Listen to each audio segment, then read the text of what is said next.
পকেটে কোনো টাকা পয়সা নাই, কি যে করি, কোথায় যাই, কোনে গেলে টাকা যে পাবো।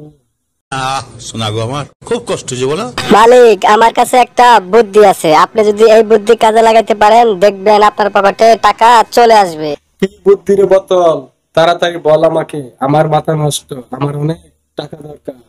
মালিক, আপনার ঘরে একটা ভাঙ্গা মোবাইল আছে না, ওই মোবাইলটা বিক্রি করে দেন, দেখবেন আপনার টাকা হয়ে যাবে। তাছাড়া ও ও ঘরে বসে বসে শুধু ঘুমায়, কোনো কাজে আসে না। আরে বোতল, তুই তো ঠিক কথাই কইছস, আমার ঘরে তো একটা ভাঙা মোবাইল আছে।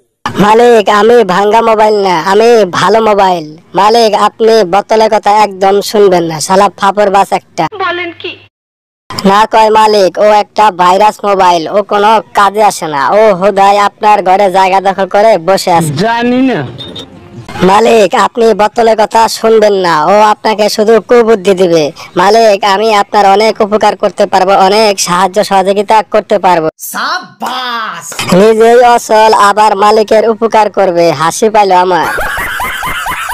দেখছেন মালিক, চিকনা বোতল বেশি কথা কয়, ওরে কিন্তু গলার মধ্যে টিপি দিয়ে ওর পানি বের করে দিন। তোমার মরণের চুলকানি উঠছে, মলম লাগাই দিবনি, মলম। ওই বোতল, তুই চুপ কর, দেখি মোবাইল কি বলে।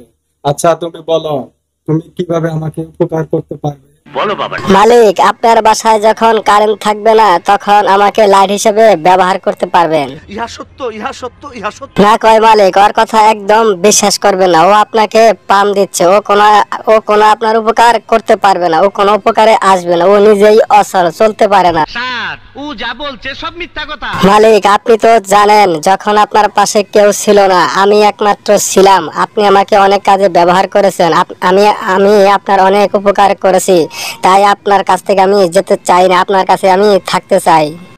I love you too. আচ্ছা যাই হোক, মোবাইল, তুই বোতলের কথা কিছু মনে করিস না, তোকে আমি বিক্রি করব না, আমার টাকা দরকার, আমি অন্য ব্যবস্থা করে নিব।